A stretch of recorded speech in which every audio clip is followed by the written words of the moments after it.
What's going on, knuckleheads? Appreciate you guys for joining me. So today we're headed to Long Beach. We're going to Hardworx Fitness. It's one of the best fight gyms, I think, in all of California. And when you say that, all of the world as well. I mean, just so much high-level talent out here. But I think you guys are going to love this gym. It's where FightersRep, we do our open workouts. They've got so much talent here. And we're going to be meeting up with Coach Hung Nevo. Big shout out to him, who's going to be giving us access. We're going to check out the gym. We're going to check out the area. We're going to learn a little bit about Hardworx. And we're going to probably get some sparring footage. So stay tuned. I hope you guys enjoy it. Now, to get over from San Pedro to Long Beach, we got to cross this Vincent Thomas Bridge. Huge, huge bridge. As you can see, the Port of LA is over here, but I mean, it's such a foggy day. You know, usually you'd be able to see everything, but just such a foggy day. The weather's been so bad lately, but you know, this is kind of how you would get there from where I'm at. Here you can see a bit more of the bridge as we cross into Long Beach. LBC, baby, let's go. What's going on, knuckleheads? So as you can see, you know, we just pulled up to the Hardworx here in Long Beach. It's in this is the traffic circle location. They actually have 2 locations. The business is growing, so big congrats to them. Shout out to them. And here it is, man. Big, beautiful floor-to-wall ceilings. You know, a lot of sunlight when you're in there working out, which I love about the place. Very roomy. There's a boxing ring. There's all kinds of equipment in there. Let's go check it out. Let's go meet up with Coach. So here's the entrance. I mean, this gym is dope. You know, they always got fight posters hanging up. They've got ours over here. You know, here's some of their belts that they've won, you know, at the front desk. Here's the FightersRep 18 poster. You know, they're already in there doing some sparring. As you guys can see, you know, heavy bags everywhere. Great gym equipment everywhere. I mean, one of the few gyms that I've seen that has all this stuff, right? Heavy bags, you know, this track down the middle where they drag stuff, you know, just even a massage therapist back there with Ruben doing the massage therapy thing. So here we are with the mastermind behind this place, Coach Hung. What's up, George? How you doing, man? Good, man, good. Appreciate you letting me do this, man. How you doing today? Chilling, watching the guys hit each other. Here we go. This is Evan Bolton. You know, he's getting ready for a pro fight on April 22nd. And, you know, always working in here. Hardworx, always working. Always working, man. That's Christian Aguilera, the beast right there. Yep, Fun yep, UFC. You yep. guys know who he is. Right. Really good work today. Cam's about to jump in. Then we got Brooke Lesnar. She's about to jump in. Check out Brooke Lesnar. I love it. If we find her to fight, you know why. I love it. I love it.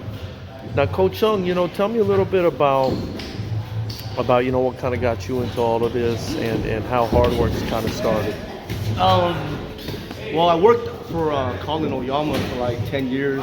You know, ran his gym, helped corner with them, and you know, learned everything, learned the game from him pretty much. You know. Yeah. And then I left, tried to do something else. I just didn't want to do regular life. Went back to coaching. Yeah.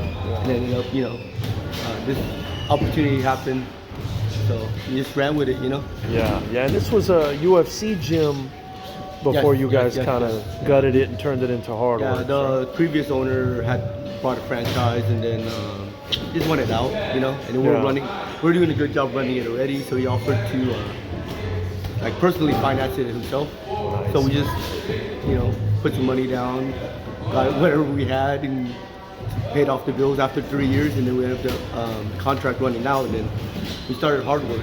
But I wanted to do it before we bought the gym over, like in 2014, and then I thought I had funding and I didn't. Yeah. But everything worked out worked out pretty good. And this is the first location. You now have 2 locations. Yes. You got another one right here in Long Beach. We're remodeling.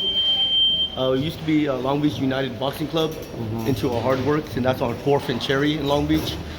So right there where Retro Row is. So it's gonna be a really nice gym. I just got the final drawings and got the flooring. The mat's supposed to come today, actually, right now. So we're almost done with it. It's looking good. I'm seeing it online. Hung, I wanted to ask you too, man. You know, my understanding is you started out as a fighter yourself. Yeah. You know, you mentioned growing up under Coach Oyama. Yeah. You know, he's obviously one of the best coaches in the for game sure. here. Yeah. You know, what kind of got you into the fighting? You know, like why'd you choose that? I see. Watching Pride. I remember watching Rampage. I think he had just beat either Ranoman or Rona. And then he got onto the commentary, he started like cussing in Vietnamese. And then I was like, oh, that's cool. He was cussing in Vietnamese? Yeah, like, you know, yeah, stuff you shouldn't be saying on TV, but you know, they didn't know what he was saying. But then I ended up finding out he is from Orange County, and I was actually at a Century Club in Los Angeles. I met him there, and then I got his number, and then that's how I met Coach Oyama. And Oyama was training Rampage at that time. Tito, Rico Rodriguez, Jason Mayhem Miller, Rob McCullough, like all the legends, you know. Very cool. He trained all the legends, you know. And you mentioned Vietnamese. I mean, you're Vietnamese yourself. Vietnamese. Is that, were you born there, Coach, or are you first generation? I was born in Thailand. My mom was a refugee I was born out while she was leaving Vietnam. I see. So we ended up a year in Indonesia after that, and then ended up in Kansas. So I'm a Kansas boy. Pretty much. Then we ended up in California for most of my life. Nice. Now there's a huge Asian population out here in Long Beach. Yeah. You know, and Southeast Asians. I'm seeing a lot of definitely a lot of Cambodians as well, Vietnamese, and they all, you know, you mentioned being born in Thailand. I was in Thailand, but Vietnamese. So. Right. I mean, you know, they're ironic. These are some real fight cultures, you know, for sure. and they've all kind of gravitated here to Long Beach. You know, why is that? Why do you think that is? I just don't know. Yeah. You know, I'm Orange County myself, so we have a big Vietnamese population there. So when we came here from Kansas, there's already Vietnamese people here. So we're like, and we're like tropical people, so Kansas didn't work out for us too well, you know. Digging out your cars and snow, not cool. And what's your parents have to say when you said, "Ma, you know, Dad, I want to fight. I want to be a fighter"? They hated it till I like owned the gym.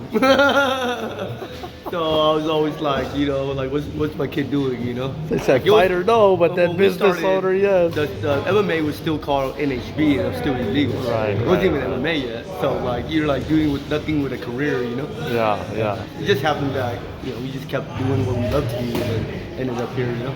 And as long as it turned into a business, they were okay with it. Yeah, you know, like they're not proud of you till you make it. Yeah. Asian parents. Yeah. I mean, you guys, I will say, man, this dealing with a lot of gyms, this is definitely one of the better gyms to deal with.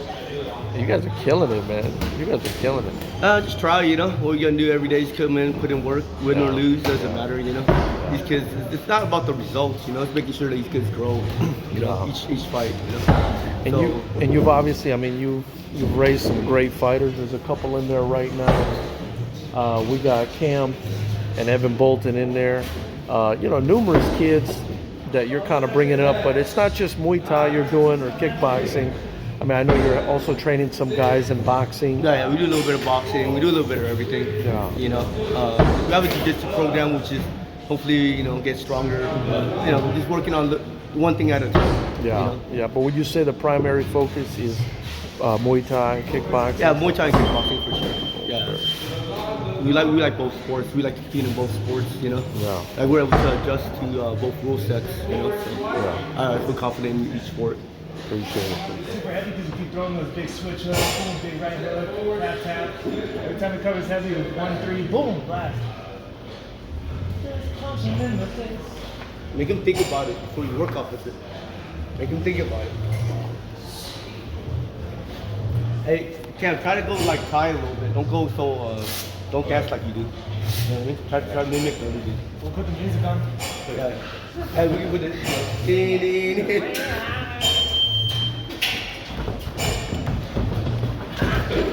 He can't do it. We'll put Brooke can do it more. Brooke more has that type of. Where's the center? Keep him in the corner. Short punches on the inside, Cam. Short punches on the inside, Jimmy. Going straight left. Working there, Evan. Working there. Position yourself.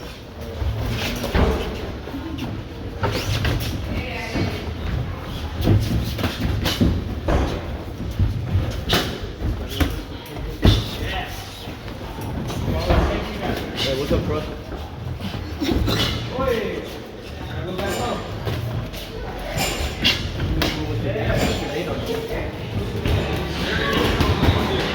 Coach Hung, what's kind of like the end goal for a lot of these guys? I mean, what are you trying to do for a lot of the guys that come Take them in? as far as they want to go with it, you know? Yeah. Like some people, like I had a couple of seniors fight over in Vegas, the boxing masters. Right. One of them fought a tournament. He just wanted to fight, you know? Ended Yeah. up winning the tournament, 2 knockouts. Amazing. 67 years old, his whole family flew in from out of state, all over the place. Yeah. So it's just not about like these young kids either, you know? And then I got a kids program teaching the kids. A lot of kids around here get bullied, so. Right, you know. right. Yeah, man, it's a good thing to have something like this here. Long Beach can be a rough area for sure. Yeah, you know, everybody needs it, especially with all the, you know, vagrants and whatnot, and the problems around, you know. Yeah.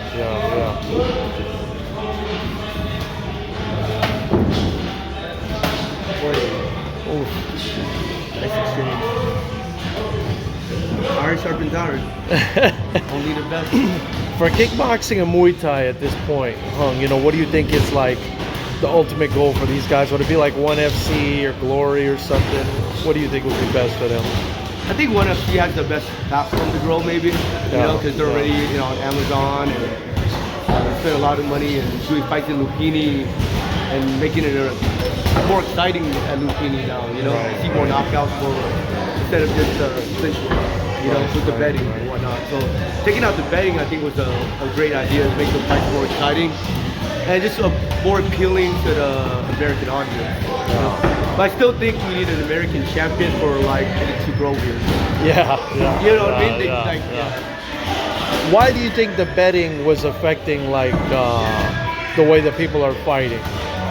So you can understand that probably better than most people can. If I get paid to not win, like, you know, like anything where you're betting on, there's some shenanigans. Are you saying some shady stuff happens sometimes? You know. Come on, it happens in every sport. Right, you know what I mean? There's no weeding that out, but I think making it more competitive and more exciting for the whole sport to grow in general is better for the athlete.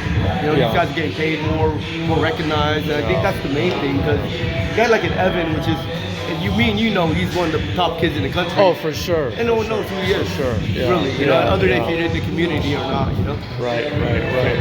Just the more exposure, you know. Hopefully we'll get there one day. I know with one coming over here, like Denver or whatnot, that's gonna be a good step. Yeah. And Coach talking about Evan. Great promoters like you know, pushing the sport out. Appreciate it. Coach talking about Evan Bolton and the headgear right there. Definitely one of the best 147-pound strikers in the whole country. Easy. Coming off a win against Jordan Weiland at the last FightersRep. Jordan was a tough kid. That's a great fight. And props to him for sure. Gave us a hell of a fight. And Jordan's a top guy who's beaten top guys that are, you know, at one, you know, that have already reached the pinnacle of the sport. So for Evan, it's just a matter of time. I think so. You know, one step at a time, no rush. Hardworx with the X at the end, brother.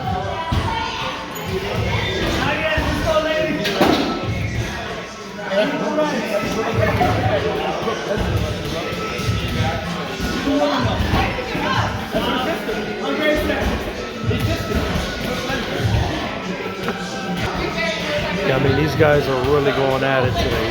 This is impressive to watch.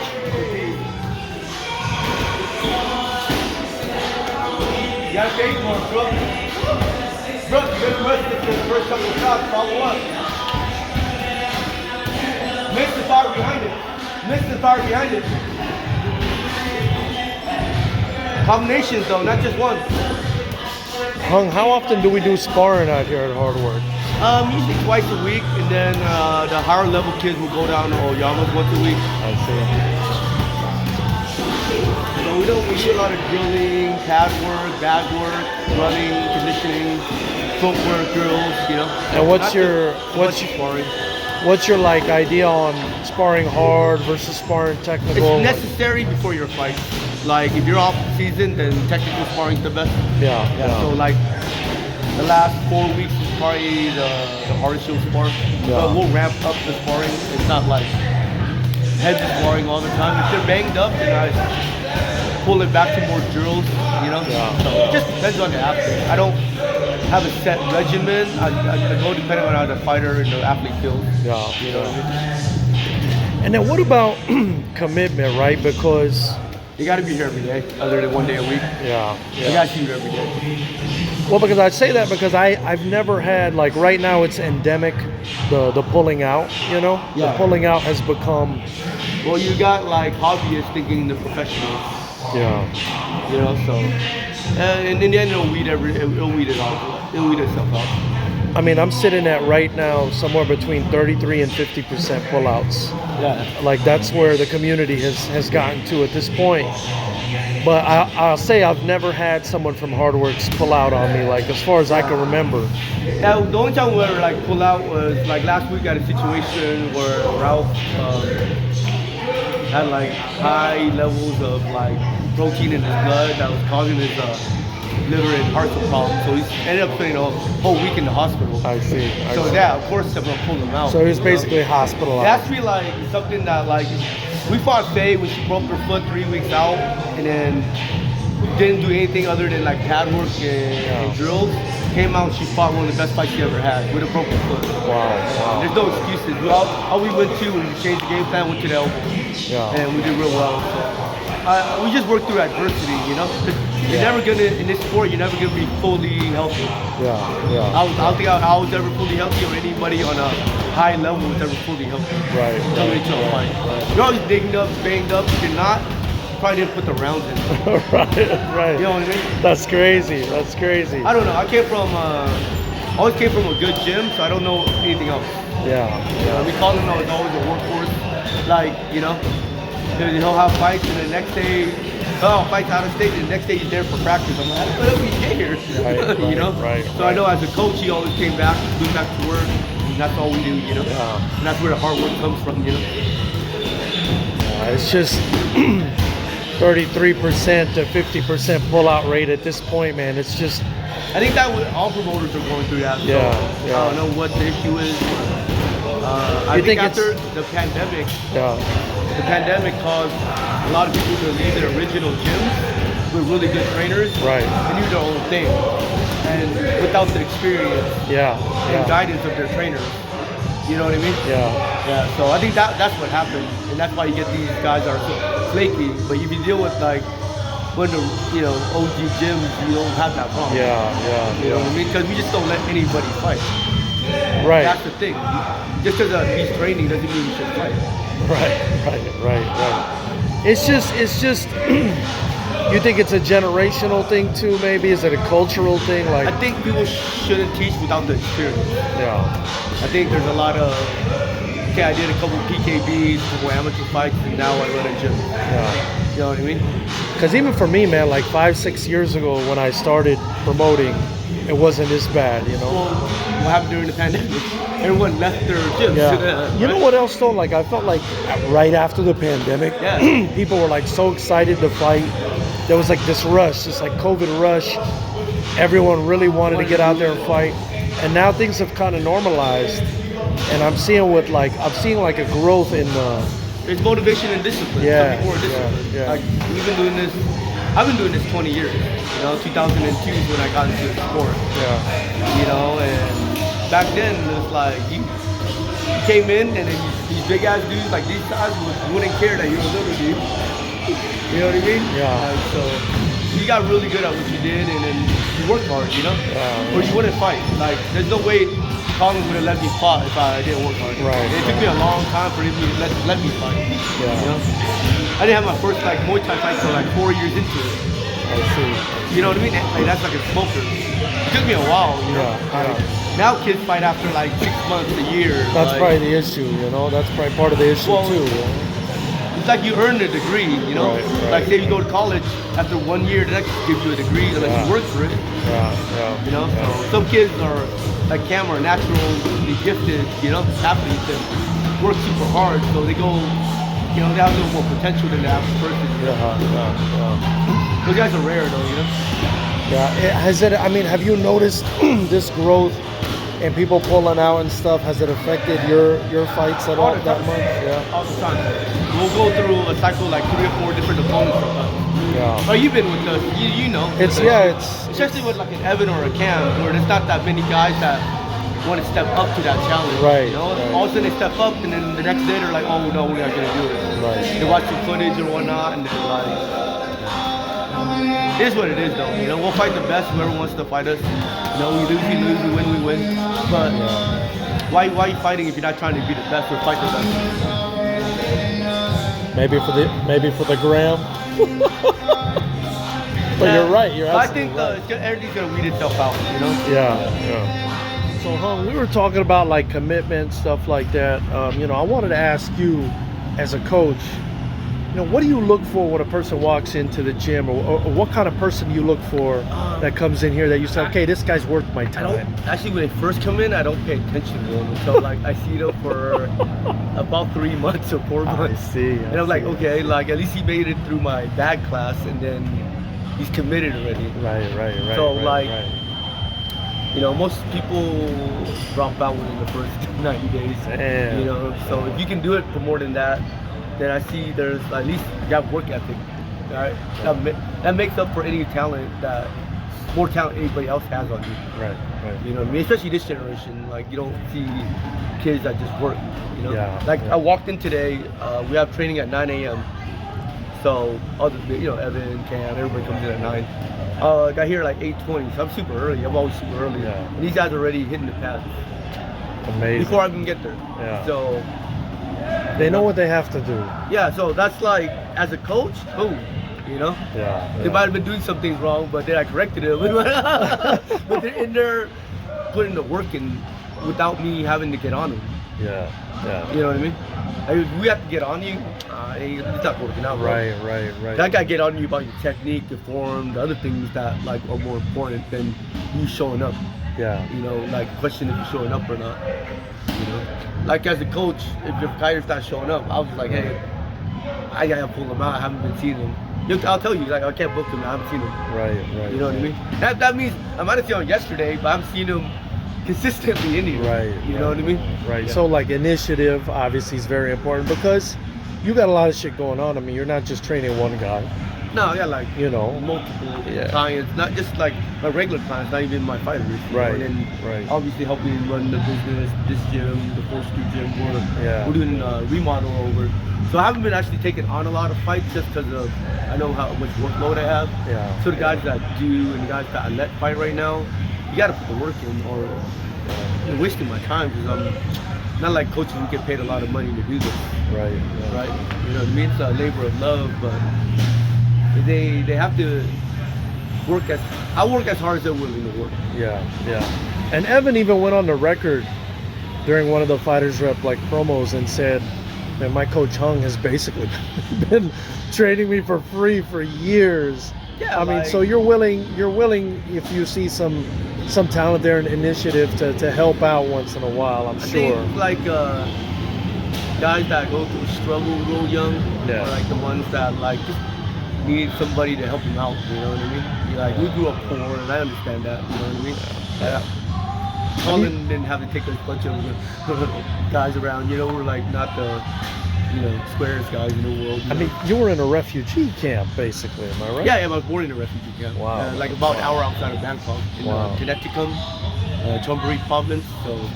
And how long were you there before? I don't remember. I know I was 1 by the time I ended up in Kansas. I see. Cool. Well, Hung, man, I really appreciate your time today. This has been a lot of fun.